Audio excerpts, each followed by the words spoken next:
Hey guys! Welcome to day 7 of Film Yourself Everyday Challenge. Today I want to talk about worrying what other people think. I always worried what other people think. What my mother thinks, what my father thinks, what my brother thinks, what my friends think, what my partner thinks.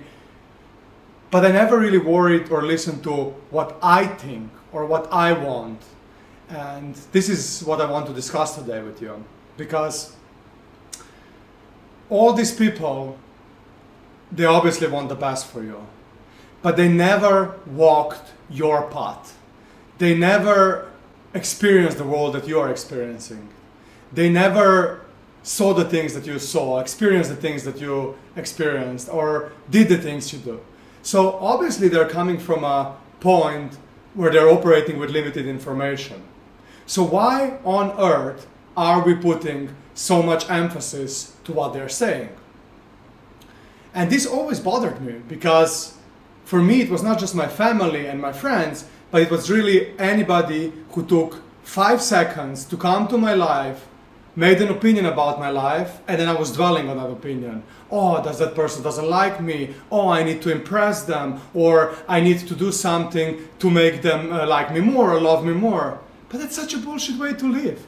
Because at the end of the day, you are not living for these people. You are living for yourself. Lately, I've been working a lot with my coach, and one thing that he always says is, let them adapt to your reality. And what does it mean?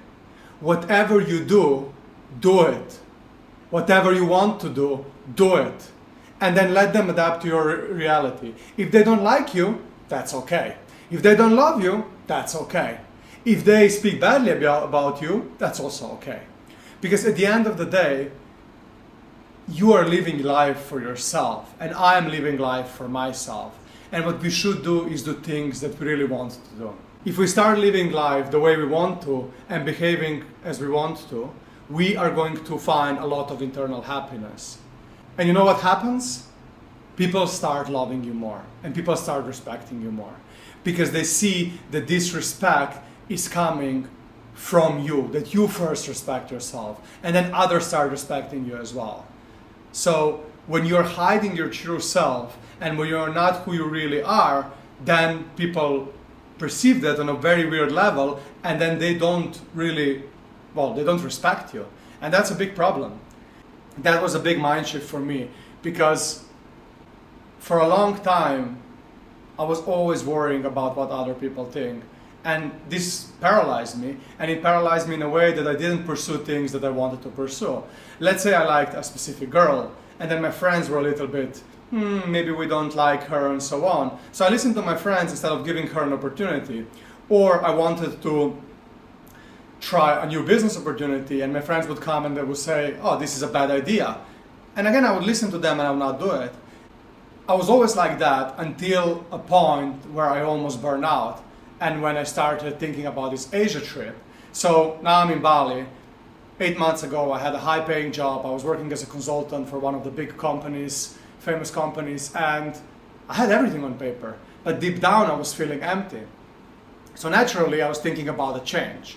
And because usually I would pick a normal change, maybe let's go to corporate or a startup, but because I was so burned out and I was so hurt internally, I also wanted to make that change a big one. So one day I come home and I say to my parents and my friends, you know what? I'm going to go to Asia. They're like, what do you mean you're going to go to Asia? I'm like, yeah, I'm going to go to Asia. Okay, for how long? For a year. What is your next job? I don't know. What are you going to do? I don't know. How are you going to get money? I don't know. I'm going to figure it out. And all of them were very reserved about it, and were trying to convince me not to go one way or another. Luckily, I didn't listen to them. I went to Asia without a clear plan, only with my cojones, my balls, to try to find that purpose. And when I was traveling around Southeast Asia, first I met incredible people, a lifelong friends. Second, we started doing some business together. And third, I started finding my purpose more and more. I don't have it figured out yet, but I have more happiness and more fulfillment in life than I did 7 months ago, where on surface it looked like I have everything figured out.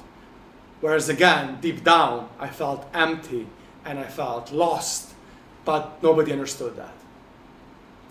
And this is why I really urge you to listen to other people, take their recommendations, advice, but don't always implement it. Always implement or try what feels good for you internally, because only then you will truly be happy. You got this, my friend. I fucking love you.